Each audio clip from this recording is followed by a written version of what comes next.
जब भी दुनिया प्राचीन इंजीनियरिंग की बात करती है तो सबसे पहला नाम मिस्र के पिरामिडों का आता है। इतने विशाल, इतने भव्य कि आज भी लोग पूछते हैं ये बने कैसे होंगे।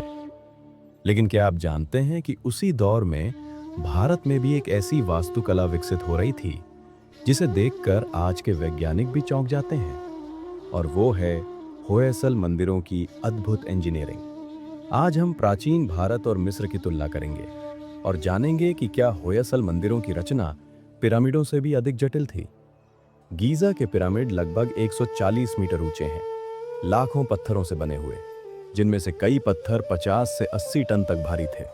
और बिना किसी आधुनिक मशीन के उन्हें इतनी ऊंचाई तक पहुंचाना आज भी एक रहस्य है।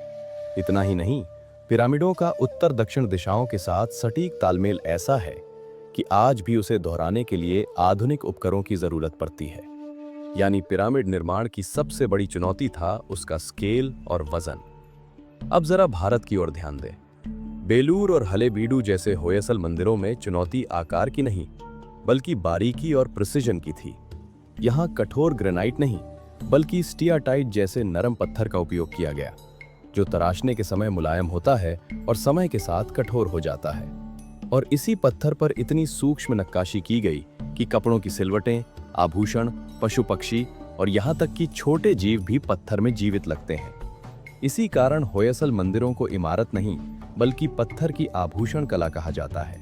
और इन मंदिरों का सबसे रहस्यमय पहलू है बेलूर के घूमने वाले स्तंभ, जो एक ही पत्थर से बने हैं और पूरी तरह संतुलित होकर घूमते हैं, बिना किसी मशीन के।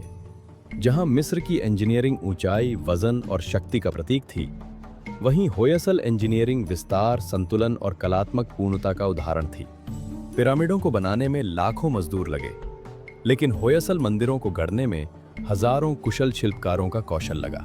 तो क्या होयसल इंजीनियरिंग पिरामिडों से बड़ी थी? सच ये है कि पिरामिड आकार और भार की दृष्टि से एक बड़ी चुनौती थे, लेकिन होयसल मंदिर कौशल और सूक्ष्मता की दृष्टि से कहीं अधिक कठिन। क्योंकि इंजीनियरिंग केवल बड़ा निर्माण करना नहीं, बल्कि अपने समय में असंभव लगने वाले कार्य को संभव बनाना है। और चाहे मिस्र हो या भारत, दोनों सभ्यताओं ने दुनिया को ऐसी विरासत दी है जिसे हम आज भी पूरी तरह समझ नहीं पाए हैं।